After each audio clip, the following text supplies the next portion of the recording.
Assalamualaikum warahmatullahi wabarakatuh. Perkenalkan, nama saya Marta Anggraini, NIM 11 2022 07875. Di sini saya akan mempresentasikan hasil penelitian saya, yaitu tentang produktivitas, forecasting, dan project management pada UMKM Singkong Keju. Yang pertama, pendahuluan. Kebutuhan primer adalah kebutuhan pokok yang harus dipenuhi supaya manusia dapat mempertahankan hidupnya. Salah satunya adalah pangan atau makanan. Pangan merupakan kebutuhan dasar utama bagi manusia yang harus dipenuhi setiap saat. Masyarakat saat ini lebih memilih mengkonsumsi makan cepat saji untuk dimakan, khususnya di daerah perkotaan yang serba sibuk, dan mengubah pola makanannya ke yang lebih praktis dan efisien dalam hal pemenuhan kebutuhan pangan. Peluang ini bisa menjadi jalan untuk para industri makanan dalam mengembangkan bisnisnya. Salah satu jenis industri makanan jadi yang berkembang di Indonesia adalah singkong keju. Singkong keju adalah makanan tradisional yang ada dari zaman dahulu. Zaman dulu singkong keju hanya direbus ataupun digoreng saja, tetapi sekarang sudah dimodifikasi dengan adanya banyak topping dan rasa. Singkong disukai banyak masyarakat karena mampu memberikan asupan gizi yang baik. Salah satu industri kecil yang memanfaatkan peluang ini dengan memproduksi singkong di Kota Semarang adalah Singkong Keju Gang Warung. Singkong dikenal dengan sebutan ketela pohon atau ubi kayu yang termasuk tumbuhan ubi akar. Singkong berasal dari daerah Brasil, penyebarannya hampir ke seluruh dunia, antara lain Afrika, Madagaskar, India, Tiongkok, dan Indonesia. Singkong mulai masuk ke Indonesia pada tahun 1852. Singkong merupakan salah satu sumber karbohidrat lokal Indonesia yang menduduki urutan ketiga besar setelah padi dan jagung. Singkong pada awalnya ditanam untuk diambil ubinya dan dimanfaatkan sebagai bahan pangan. Namun, seiring berjalannya waktu, singkong dimanfaatkan sebagai bahan pangan dan industri.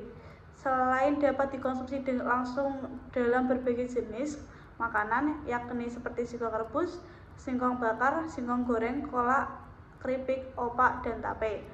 Singkong juga dapat diolah menjadi makanan produk antara lain intermediate produk seperti gaplek dan tepung tapioka. Singkong keju adalah salah satu jajanan Indonesia. Singkong keju merupakan makanan yang berbahan dasar singkong atau telo dalam bahasa Jawa, yang diolah menggunakan bumbu dicampur keju dengan varian rasa. Bahan baku berkualitas yang dicampur dengan bumbu spesial menjadikan singkong dapat disulap menjadi beberapa produk olahan yang cukup berkelas dan memiliki nilai jual tinggi daripada sekedar direbus atau digoreng. Selanjutnya, komponen profil, yaitu UMKM Singkong Keju Gang Warung Semarang sudah berdiri pada tahun 2022. Pemilik singkong keju ini adalah Bapak Wahyudi. Produk yang dibuat adalah singkong goreng dengan berbagai topping rasa. Tempat Singkong Keju Gang Warung beralamatkan di Jalan Gang Warung nomor 106, Keranggan, Kecamatan Semarang Tengah, Kota Semarang, Jawa Tengah, dengan kode pos 50139. Awal mula singkong keju ini merupakan usaha bersama dengan temannya yang berlokasikan di Demak dan di Semarang. Dan sebelum itu namanya adalah Castello. Akan tetapi ada sebuah konflik tentang harga, dan akhirnya Bapak Wahyudi itu memutuskan untuk berjualan sendiri dan mengganti nama menjadi Singkong Keju Gang Warung. Jam buka hari Senin sampai Jumat yaitu jam 1 sampai jam 7, dan pada hari Sabtu dan Minggu jam 1 sampai jam 10, dan memiliki 1 karyawan.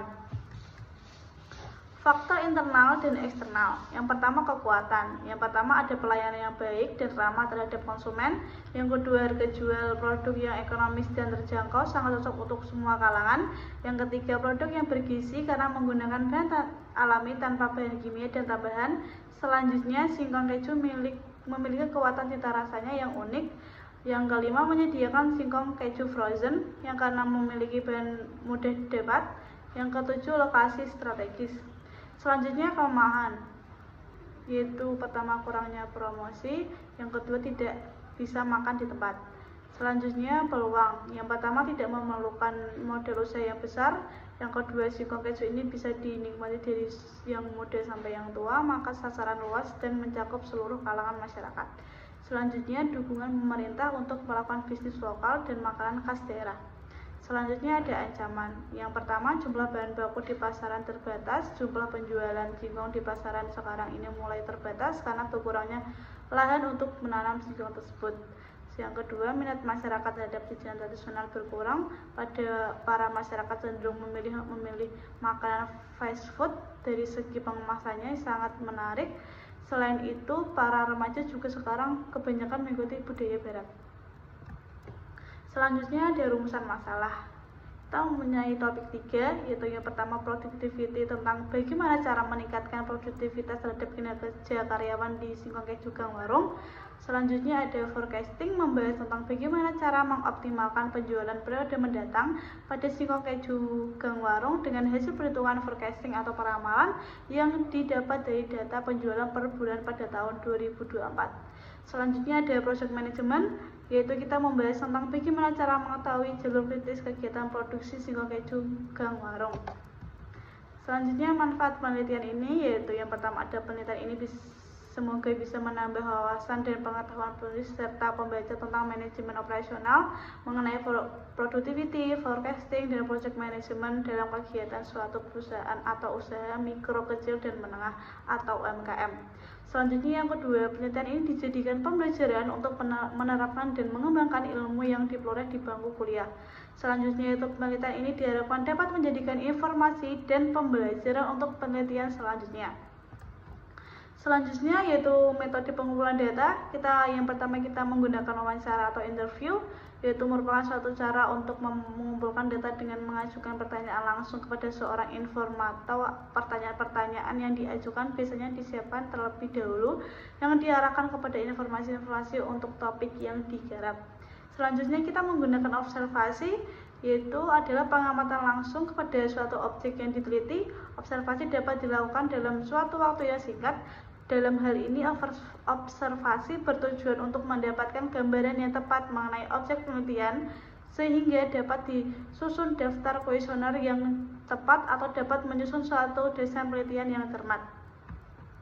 Selanjutnya alat analisis. Penelitian ini kita menggunakan dua teknik pendekatan, yaitu secara manual dan menggunakan bantuan POM for Windows versi 5.3. POM for Windows adalah perangkat lunak yang membantu dalam proses pengambilan keputusan dalam bidang manajemen operasional atau menyelesaikan masalah manajemen produksi dan operasi. Nah, yang pertama kita membahas tentang productivity. Productivity apa sih?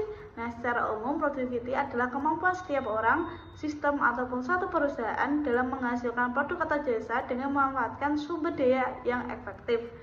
Productivity sendiri merupakan tingkat efisiensi mesin, pabrik, perusahaan, sistem, atau seorang dalam mengubah input menjadi output yang diinginkan. Productivity memiliki 3 unsur penting, yaitu seperti efektivitas, efisiensi, dan kualitas. Selanjutnya, ini kita menggunakan alat POM. Pertama kita mendapatkan metode single factor productivity dengan menghasilkan nilai 0,000833 dan multifaktor productivity dengan 0,001634. Selanjutnya, kesimpulan metode productivity. Yang pertama, single factor productivity. Jadi productivity tenaga kerja di Singkong Keju Gang Warung untuk produksi singkong goreng sebesar 0,000833 unit per jam tenaga kerja. Menurut saya penggunaan tenaga kerja untuk produksi singkong goreng belum efektif karena nilai hasil perhitungan productivity tenaga kerja belum mendekati angka 1. Selanjutnya, kesimpulan dari multifaktor productivity. Jadi produktivitas multifaktor Singkong Keju Gang Warung sebesar 0,001634. Saran saya mengenai produktivitas pada UMKM Singkong Keju Gang Warung. Jadi, sebaiknya Singkong Keju Gang Warung ini menerapkan metode produktivitas untuk menilai tingkat produktivitas ketika jumlah output tinggi atau besar tetapi jumlah input rendah atau sedikit. Karena dengan adanya metode produktivitas ini dapat menghasilkan output dengan kualitas yang sama dengan input yang kita gunakan menjadi lebih sedikit. Meningkatkan kualitas output lebih besar dengan jumlah input yang diinginkan juga tetapi lebih kecil peningkatannya. Meningkatkan output tetapi mengurangi penggunaan input agar lebih efektif dalam bekerja. Selanjutnya kita membahas tentang forecasting. Forecasting itu adalah peramalan atau perkiraan. Memegang penting sebuah usaha. Forecasting yaitu suatu teknik analisis perhitungan yang dilakukan untuk pendekatan kualitatif maupun kuantitatif. Forecasting ini bertujuan untuk memperkirakan kejadian di masa depan dengan menggunakan referensi data di masa lalu. Peramalan ini bertujuan untuk memperkirakan prospek kerja ekonomi untuk mencapai target yang diharapkan. Nah, Yang pertama yaitu moving average 2 periode. Saya menggunakan penjualan 6 bulan terakhir ini. Yang pertama kita mendapatkan MAD sebesar 19,875 dan MSE sebesar 407,1877. Kesimpulan dari metode forecasting dengan moving average 2 periode. Dengan menggunakan metode moving average 2 periode, diprediksi penjualan singkong keju Gang Warung untuk bulan April sebesar 337,5 box. Kesimpulan, dari data di atas, perhitungan forecasting 2 periode pada singkong keju Gang Warung tersebut mengalami sedikit ketidakstabilan dapat dilihat dari grafiknya. Penjualan Oktober November mengalami kenaikan, dari November Desember mengalami penurunan, Desember ke Januari mengalami kenaikan, Januari ke Februari mengalami penurunan, Februari ke Maret mengalami kenaikan, dan kemudian di bulan Maret selanjutnya mengalami kenaikan. Yang selanjutnya ini moving average 3 periode dengan penjualan yang sama 6 bulan terakhir. Kita mendapatkan MAD sebesar 25 dan MSE sebesar 647,86. Kesimpulan metode forecasting dengan moving average 3 periode yaitu dengan menggunakan metode moving average 3 periode, diprediksi penjualan singkong keju Gang Warung untuk bulan April sebesar 342 box. Kesimpulan dari data perhitungan forecasting 3 periode pada singkong keju Gang Warung tersebut mengalami sedikit ketidakstabilan dapat dilihat dari grafik penjualan. Oktober ke November mengalami kenaikan, di November ke Desember mengalami penurunan, Desember ke Januari mengalami kenaikan, Januari ke Februari mengalami penurunan, Februari ke Maret mengalami kenaikan, dan kemudian di bulan Maret selanjutnya mengalami kenaikan. Saran dari saya mengenai forecasting pada UMKM singkong keju Gang Warung. Yang pertama, untuk meningkatkan penjualan singkong keju Gang Warung dapat dilakukan dengan melakukan pemasaran yang lebih intensif melalui iklan, memanfaatkan media sosial, memadukan aspek teknologi dalam pemasaran sehingga pemasaran bisa lebih efektif dan efisien. Selanjutnya yang kedua, saran dari saya yaitu sebaiknya metode forecasting diterapkan pada singkong keju Gang Warung agar penjualan singkong keju Gang Warung dapat pada periode mendatang dapat ditargetkan. Tujuannya supaya laba yang diperoleh dalam setiap periode dapat maksimal dan agar forecasting yang dibuat dapat menimbulkan pengaruh kepastian terhadap perusahaan atau meminimalkan kesalahan meramalkan yang biasanya diukur dengan MSE dan MAD. Selanjutnya yang ketiga, sebaiknya dalam menerapkan metode forecasting disarankan menggunakan metode moving average 2 periode karena dalam 2 periode tersebut terdapat kesalahan yang lebih kecil daripada metode moving average 3 periode. Selanjutnya yang keempat, singkong keju Gang Warung mengalami kenaikan dan penurunan pada setiap bulannya, sehingga forecasting dapat digunakan oleh perusahaan sebagai alat untuk mengukur peningkatan atau penurunan usaha. Selanjutnya, yang ketiga, kita membahas tentang project management. Project management atau manajemen proyek adalah penerapan proses, metode, keterampilan, pengetahuan, dan pengalaman untuk mencapai tujuan proyek tertentu sesuai dengan kriteria penerimaan proyek dalam parameter yang disepakati. Manajemen proyek memiliki hasil akhir yang dibatasi oleh skala waktu dan anggaran yang terbatas.